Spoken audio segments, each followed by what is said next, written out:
Thank you. How are y'all doing? Yeah. Thank you guys so much for coming in support for our climate. My name is Matthew Kim. I am 16 and I go to St. Stephen's. My name is Louisa McDaniel. I'm also 16. I go to LASA. All right, so we are going to take a big group selfie. So if everybody could turn their attention this way. There you go. Everyone, make some noise. Yeah! We're going to be posting it on Austin Climate Coalition. You can find us on Facebook or Instagram, and also at S4CA Austin TX, and 4 is the number. My name's Emma, and I'm on strike today because I love life.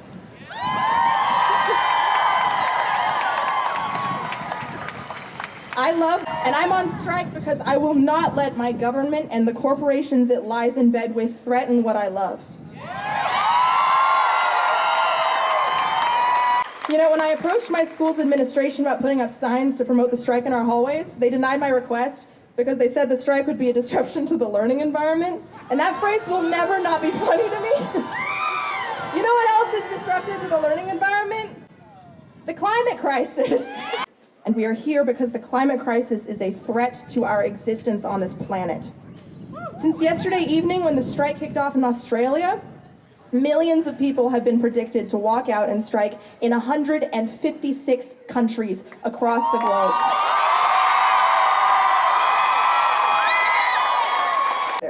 The choices we can make to divest from environmentally harmful businesses are many. If you belong to a bank like Chase Bank, which happens to be the #1 financial contributor to the fossil fuel industry, to a credit union, you totally should. But if we want the institutions that most directly attack our environment to finally start working for us again, then we need to funnel our power against them and the governmental powers that keep them alive. I'm not just talking about the Congress people who create laws that make protesting on pipeline construction sites a felony. We happen to have the power to tell them exactly how we feel about their inaction. Or in the cases of Representative Patty and Senator Birdwell, what we think of their attempts to shut down the power of angry constituents. And as it turns out, we actually have a lot more power than we think.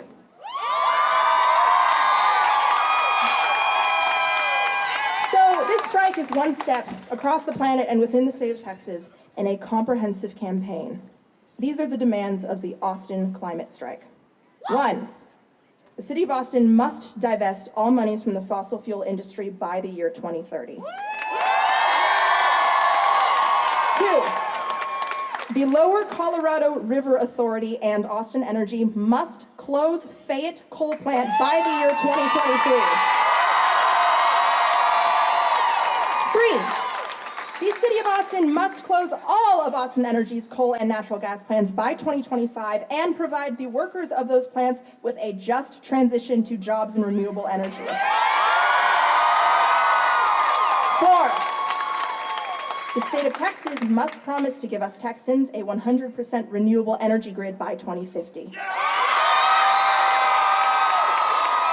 And 5, the state of Texas must declare a climate emergency plan with real teeth. Summers that beat heat records every single year are not normal. I know that many people in the Texas legislature have children my age. How do I know this? I go to school with some of them. What kind of world you think you are building for us? I ask you to remember the responsibility that you have to your constituents to sponsor and see through legislation that, at bare minimum, doesn't contribute to the crisis that threatens our lives. Because you have elections coming, and we are not waiting any longer for you to do your job. Thank you. Thank you, Emma. Emma Galbraith, everybody. All right. So, if you don't know yet, she's one of the climate strike organizers, one of the lead organizers, and she's a senior this year. And so thankful that she's been able to give so much energy to this movement. My name is Grace Minzer, and I am a senior at Austin High School, and I am one of the strike organizers.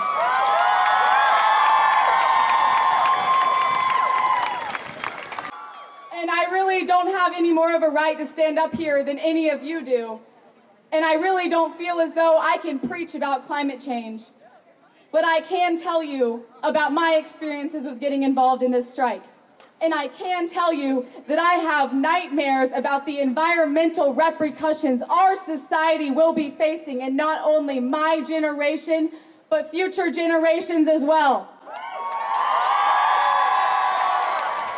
I can tell you that I am angry with the United States' decision to not call the climate crisis a national emergency. And I'm disappointed with myself for not being more proactive about this issue than I am. When my 6th grade science teacher told me that our generation would be the ones to fix this issue, I thought she was talking about when I was grown up, when I was an adult. But I am 17 years old. I am a senior in high school. I am standing on this stage today, fighting for my future.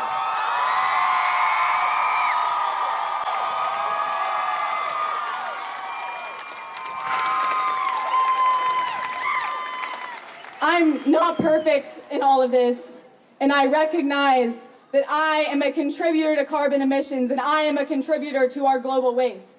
And I will admit that this is a difficult way of thinking to transform into. I will continue on my personal journey of adopting more sustainable practices, and I hope that you will share in this journey with me. I hope that you feel the anger that I experience when I speak about the climate crisis and the lack of action that is in our local, national, and international government systems.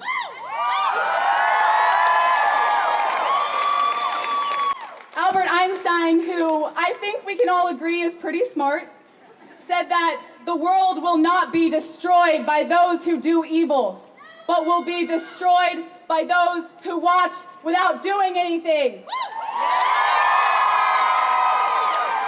I will no longer be apathetic as our society refuses to truly act on the climate crisis.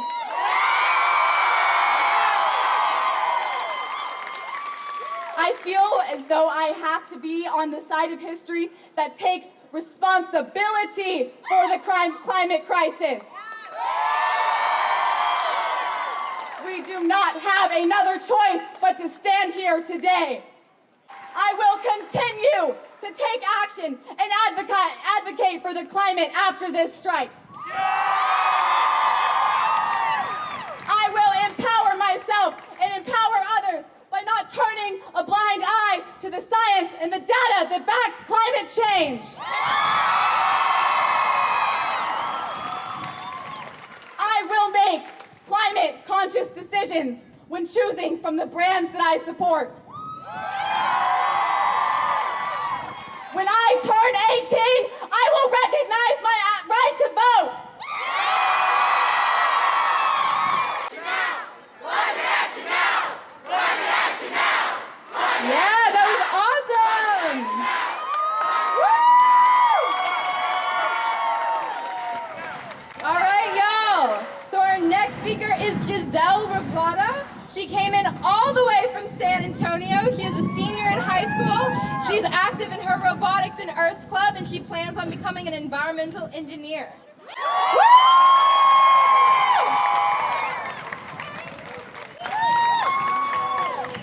Hi, Texas. So, this week in the news, I don't know if you've been listening, but University of Bath has just announced that multiple children, well, it's just increasing steadily, children are being treated for climate anxiety all around the world.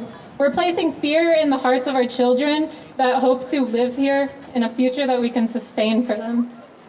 Hurricane Imelda is impacting Texas the same way as Harvey did in 2017. With widespread flooding from nearly 45 inches of rain, businesses have been ruined and homes have been devastated. The USDA has reported that crop yields, such as corn and soy, continue to decline and are steadily declining as weather becomes more extreme. Texas is not immune to the changes that will occur. The problem in Texas today is that little action is being taken. Our representatives are either not doing enough or are completely failing to address this issue. Lobbying from the fossil fuel industry, a powerful industry in this state, is no help. Citizens must be represented, not corporations. Our lives are at stake, and to submit to the wishes of a company rather than the well-being of citizens is immoral. Ecosystems are being destroyed, the ocean is creeping up on shorelines, natural disasters are at their most extreme. Texas will be just as devastated as the rest of the world. Within the next decade, we must make drastic changes to guarantee a stable future. This is the largest dam threat that we need to address, and action must be taken immediately. Vote for those who actually give a damn and have a plan. Continue to push for... Those who represent us must take notice of our needs and aid in the battle for the earth. As students and workers, we can make unprecedented change and to preserve the future of this world. After all, if they cannot secure our future, why should we continue to support them in theirs? Now next we have Angelina, and she's a student in 7th grade. Thank you. 95% is what could be the tipping point of our world's dread to become non-existent ceaselessly. If we die, life will still persevere. This is what we may then take to for comfort. But horrifically enough, this hope would still be misleading. This is caused by, most significantly, the people in there.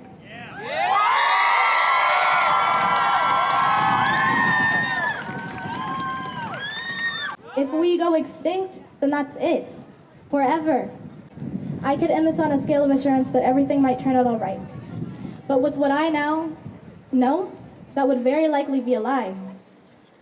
But even so, the reason the reason that we could go extinct is because of the people that are here today. It's the people like you that inspire all of us to continue fighting.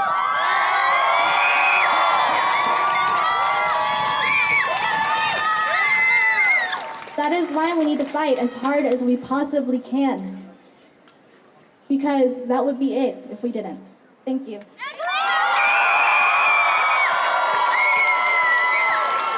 Is Michaela Ulmer. She is a sophomore in high school, and she is the founder of Me and the Bees Lemonade. Hi, everyone.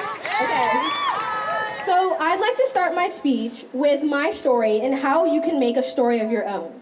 My story started back when I was 4.5 years old in kindergarten.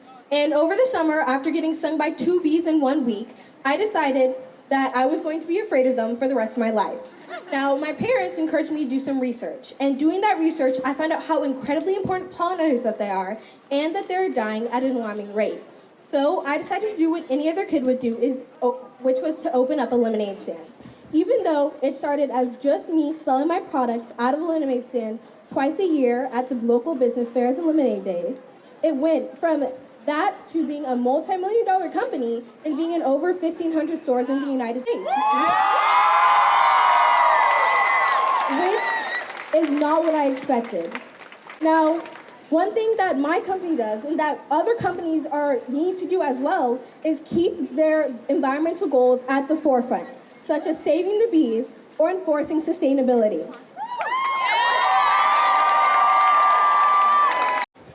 We are the ones to do it, we will do it, partially because we have no choice, and partially because we're the best ones to do it.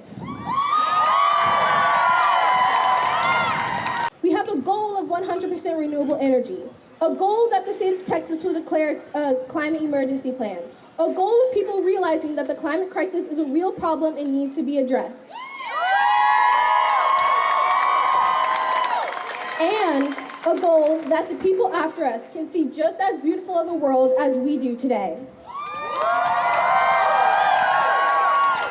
I started small and grew from there. There are so many things that we can all do to help sustain our resources. We can make a big change by incentivizing others to make a change. In closing, it's easy to be overwhelmed by the seemingly incessant stories about the environmental damage we're doing to the earth. It's easy to think, why should I do anything? The damage is so far gone. It's easy to be afraid of failure. But the only true failure lies in not trying. Regret is what we should fear. Ask yourself if you're doing your part, if you're encouraging others to do theirs. The world is a beautiful place, and our generation is its hope for the future. Thank you.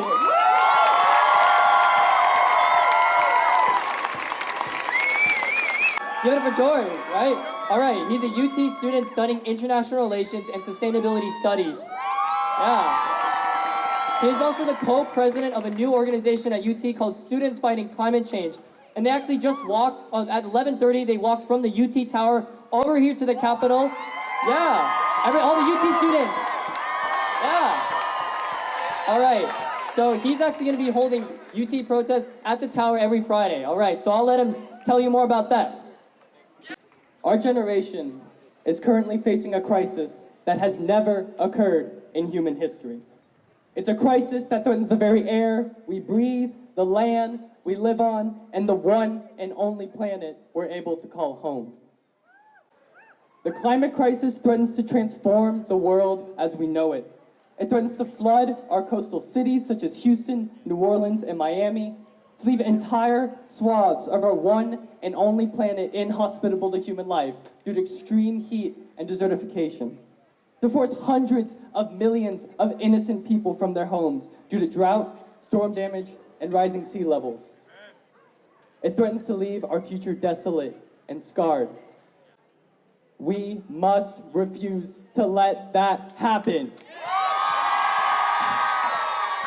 We must force the institutions that represent us to act right now, and to act in a way that properly addresses the absolute severity of the crisis we face today. We have solutions. We have ample solutions. We have the tools and the skills needed to turn this tragedy into a moment of change that transforms our society into something equitable and sustainable. Into a society that cares for the least fortunate among us, as well as it cares for those at the top. A society that promotes a connection to nature and views it as one system that we're all a part of, rather than being removed from it. A society that does not strive for bottomless economic growth for a select portion of its population, but for the well-being of all its citizens. What we need now, more than anything, is a cultural shift. A shift in our attitudes towards this crisis. A shift in the way we view the world around us. A shift that demonstrates an understanding of the severity of this issue so that we can act collectively. So that we can set aside our differences and act in defense of our future and posterity. We will be the generation that makes that shift. We will be the generation that creates change, that pushes the boundaries on what is thought to be possible, that fights back against the institutions that cause this crisis and creates new ones in its place. We will make that change because we must. Because if we don't, then we will have nothing. There's a movement occurring here and around the world, and this is only the beginning of it. Change is coming. It is coming now. Be a part of that change. Join a movement that does not settle for desolation, that does not settle for death and collapse. Be a part of something so much larger than yourself.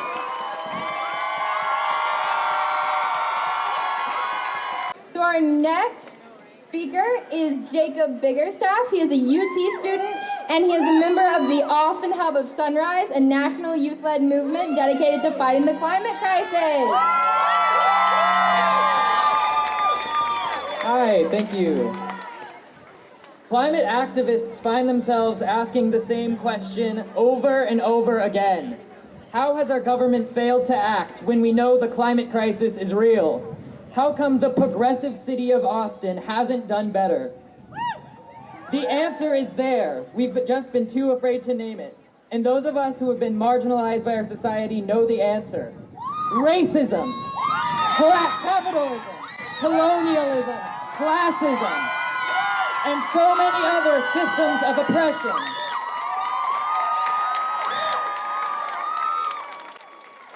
For too long, the environmental movement has been focused on banning plastic straws, switching to reusable grocery bags, and other actions individuals can take. But when we see our movement as only that, we choose to ignore the theft and desecration of indigenous lands.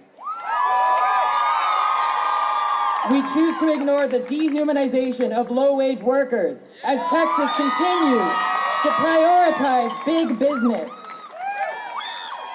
We ignore the gentrification of East Austin as real estate developers, with the help of our politicians, continue to build new neighborhoods while ignoring the needs of the communities already there.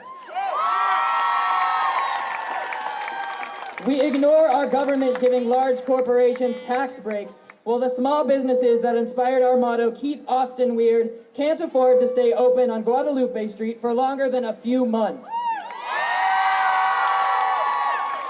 We ignore our homeless population, which has grown over twice as fast as our population altogether.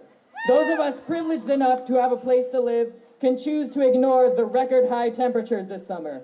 But people live on the streets where our cars catch fire. And City Council today is considering a plan to ban our homeless from the streets, making it easier to ignore our issue. But we can't afford to ignore this crisis any longer. It isn't something that's a few years away. It is affecting the United States, Texas, and Austin now. Our neighborhoods are facing more frequent, more severe flooding, and we are forced to foot the bill for our own resilience. We can't feel safe letting our dogs swim in Lady Bird Lake due to toxic algae blooms. For a week last year, we couldn't even drink water out of our own faucets. Our city will pat itself on the back for declaring a climate emergency, but it's one thing to declare an emergency and another thing to act on it. I appreciate our representatives who showed up here today, but I want them to understand that showing up is not enough. No more lip service. We need action now. Our eyes should also be focused on our institutions. I'm a student of the University of Texas at Austin, and unfortunately, I can't be proud to say that today. UT needs to be a leader in our community and sever its ties with the fossil fuel industry.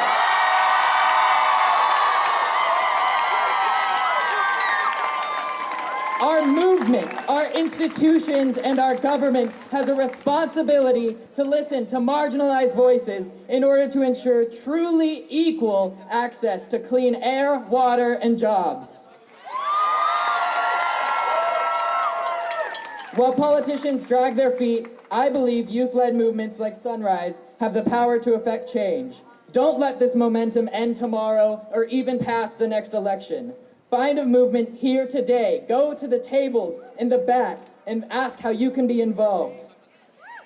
Find a movement that speaks to you and take an active role in it. Take an active role in your community, and together we can end this crisis. Come next Saturday to protest Nancy Pelosi, who could ruin our chances of a Green New Deal. Thank you. We are not the only people on this earth. Texas is not the only state in the country and is not the only state in the US. So we need to remember that what we do affects everyone around the globe, right?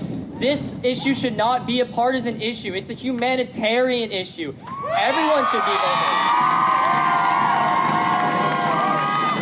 Not only humanitarian, we see it around the world. We're seeing it right now. We're seeing tropical depression in Imelda. We saw Hurricane Dorian. We're also seeing the loss of water in lakes like Lake Chennai in India. We see heat waves killing people by the hundreds in developing countries. We are lucky to have AC here in Austin, where we can stay inside during the 51 days of 100+ degree weather we had last year, while other people are not fortunate enough. And it's the elderly and it's the young children that are suffering the most, and also the lower income communities that do not have enough voice, that don't have the voice to tell the representatives that they want their chemical plants, they want the fuel, they want that all away from them so they don't experience these horrible health effects. So as citizens of Austin, citizens of Texas, citizens of the US, and most importantly, citizens of the world, we're standing up here today to ask our Texas government to be responsible and to look forward to the Texas future and also be a good international citizen. Okay, finally, make sure to follow us on Instagram at Austin Climate Coalition and also at S4CA Austin TX. And I hope you all had a great time listening to all the speakers. And now we're gonna have Rock 2 give us a nice, I don't know, drum, song, whatever it is, but be excited.